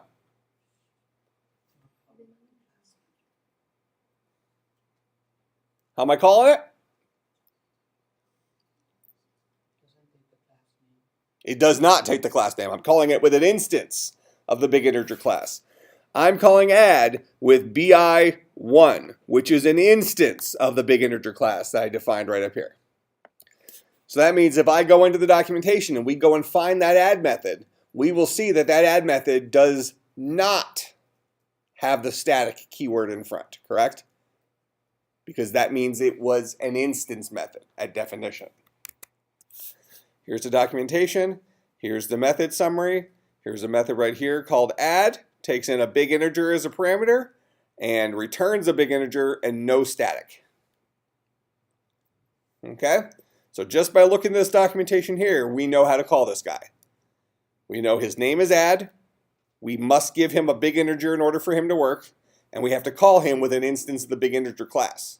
So add is adding two big integers. It's adding the big integer that we passed it to the big integer that called it. The instance of big integer that actually called this method. That make sense? So back here in code, I'm saying bi1.add bi2. This is calling bi1's version of the add method, passing it bi2 as a parameter, and firing out the back here will be the sum of those two big integers, and we're going to store that answer inside of bi3. That make sense? Then I'm printing out bi3. What's going to display to the screen?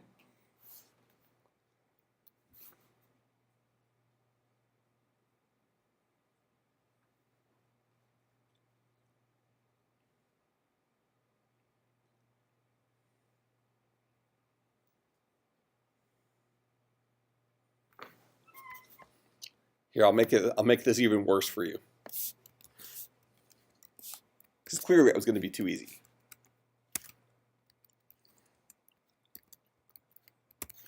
What's going to display to the screen now?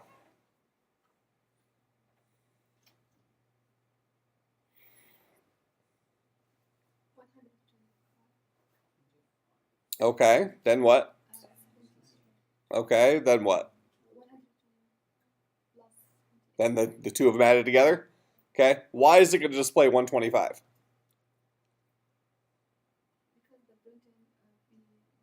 What am I printing? I'm printing BI1, right? What's the value of BI1?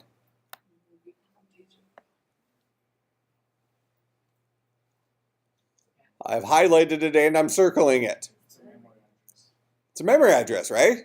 So what's going to print out here? Clearly what's going to print out here is our actual numbers. I did tell you I was going to trick you.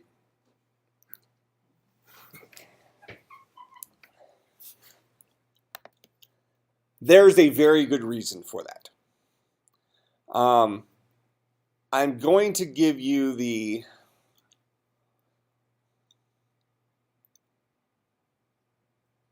well, actually, let's do it this way. Don't let me leave here today without telling you the reason. It's going to be a lot easier for me to show you the reason when I start talking about objects on the other side. There's a very good reason, and it's a very cool reason, and it's something that's built into Java. It's not confusing, but we have to understand how objects are built in order to see it. Okay? Because some objects will work this way. Other objects will work the other way. And it's not because they're incompatible with each other. All objects work the same way. And that'll make sense once I show it to you. Okay? That's about as clear as I can make it right now. Okay? But I promise you there isn't a double standard. They all work the same way. It'll make sense why this guy prints one thing where our other object printed out crazy memory address. Okay, but just so we can kind of finish up our first half here, I'm going to switch everything over to big integers. So we saw how big integers worked here for adding our numbers together. Okay, now I actually don't need greatest common divisor anymore because we saw that was built in to big integer. Correct? So I'm going to get rid of that. We'll leave our positive number. That's fine for what we're trying to do. Reduce fraction. This is going to take in not a long array, but a big integer array. So now we're having an array of big integers, arbitrary size numbers. We're no longer limited by this idea of 2 billion being the biggest integer we can hold. Now we can hold infinite integers. The larger they get, the slower a big integer gets, but it can still hold arbitrary size integers until your computer runs out of memory. Okay? So we're going to say big integer D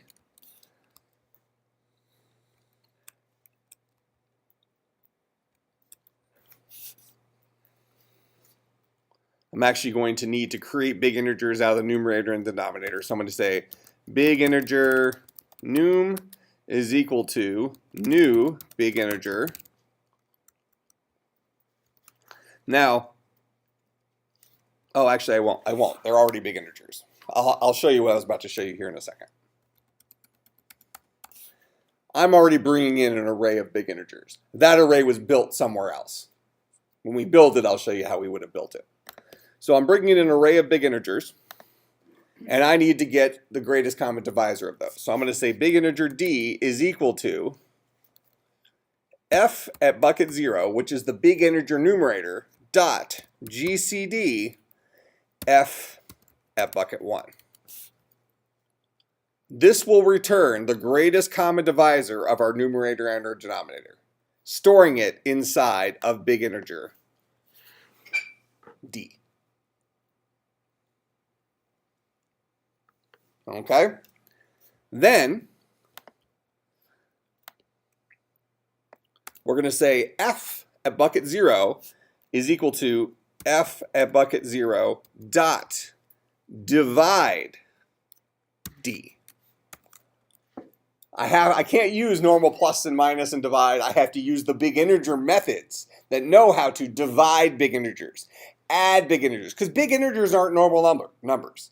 They are this magical species that somebody who wrote Java created for us that allows us to hold arbitrary sized numbers. Behind the scenes is a giant linked list that splatters all through memory, and then we actually do math by walking the tree, and it's this big, long, it's kind of the definition of how addition works.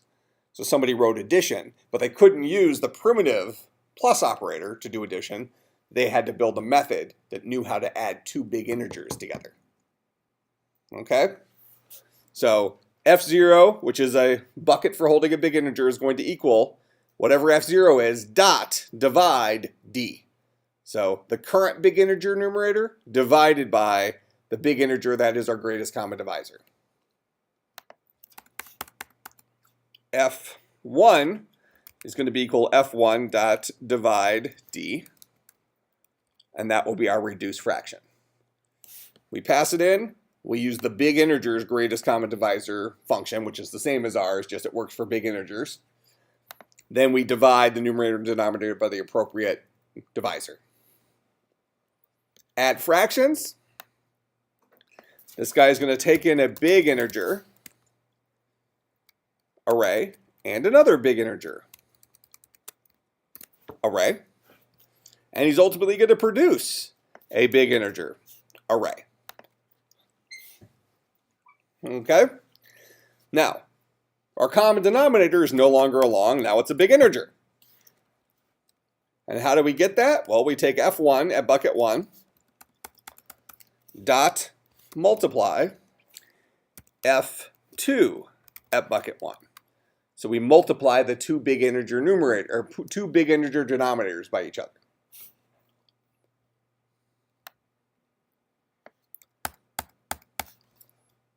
Our new numerator will be the big integer version of our old numerator dot multiply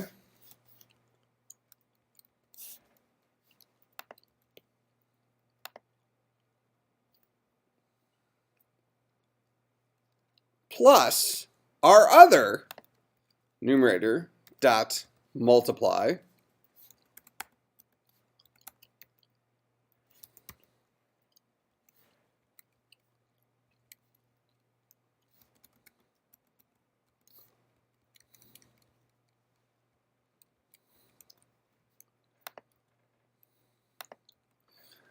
So here's our first numerator times the other denominator. This is our cross multiplication. Here's our other numerator times the first guy's denominator. And what are we going to do with those guys? We're going to dot add them.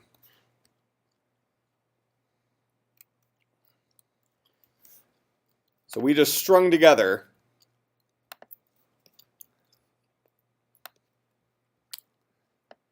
a bunch of method calls. I took my first numerator, which is a big integer. I called his multiply method on my second big integer's denominator. This guy right here, everything I have highlighted, is a big integer. This will boil down to a big integer. The multiply method boils down to the big integer that results from multiplying this guy by this guy. I'm then taking that big integer, I'm adding to it, calling the add method of that big integer, this big integer multiplied by this big integer. So everything right here will boil down to a big integer. Everything right here will boil down to a big integer. And what am I doing to those two big integers? I'm adding them together, giving me a result, big integer. I'm storing a new numerator. So same math I was doing before, I'm just doing it the big integer style instead of using plus and times. My answer will be a big integer array. Answer at bucket 0 will be new numerator. Answer at bucket 1 will be common denominator. Then we'll call reduce fractions with it and return the answer. Display fraction. Well, this guy now takes in a big integer array, and it prints out our two numbers with slashes in between them. Again, we don't have to do anything special here, and there's a good reason I'll tell you in the second half. Okay? So I think we've updated everything.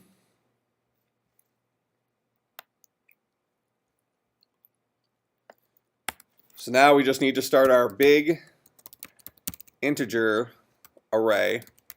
F1 is equal to a new big integer array with two things in it. Now, I can't use shortcuts here for creating that array because these aren't primitive types. I have to literally create my two big integers. So what we have, 1/2 is our original starting point. So I'm going to say F1 at bucket 0 is equal to a new big integer. And I need to build this guy with a string. So I'm going to say double quote, 1 double quote. F1 at bucket 1 is equal to a new big integer, double quote, 2 double quote. The string version of those two numbers.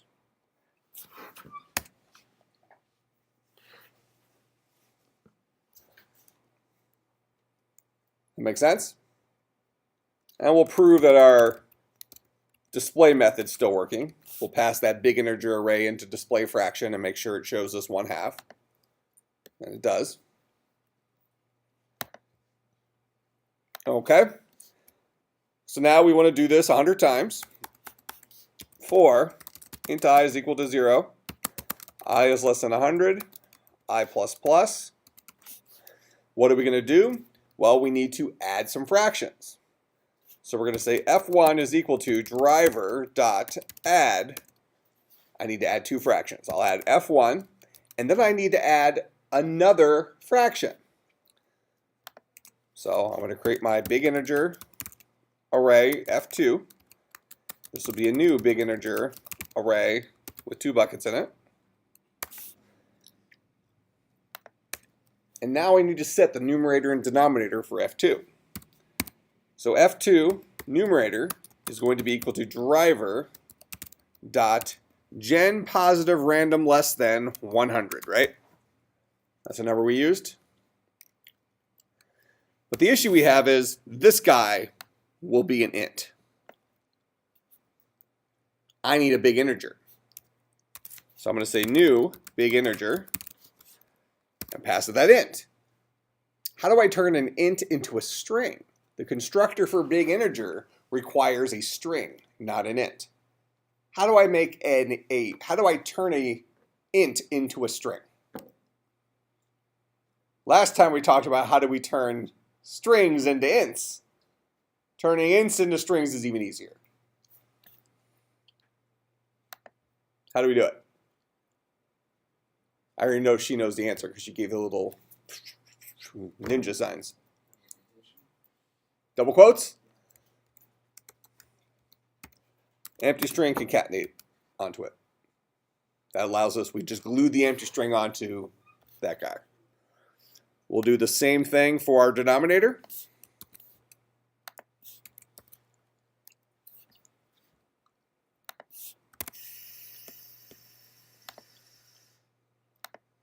We'll add these fractions together. We're going to do this 100 times, and in the end, we'll say driver dot display fraction F1. So exact same thing we did before. We're just doing this in terms of big integers now instead of ints or longs. Uh-oh. Oh, did I not do a, oh, I need to do greater plus 1. Remember how earlier I said make sure you don't divide by 0? I need to take this number that's returned by that and add 1 to it. We were doing that before, I just forgot to do it this time.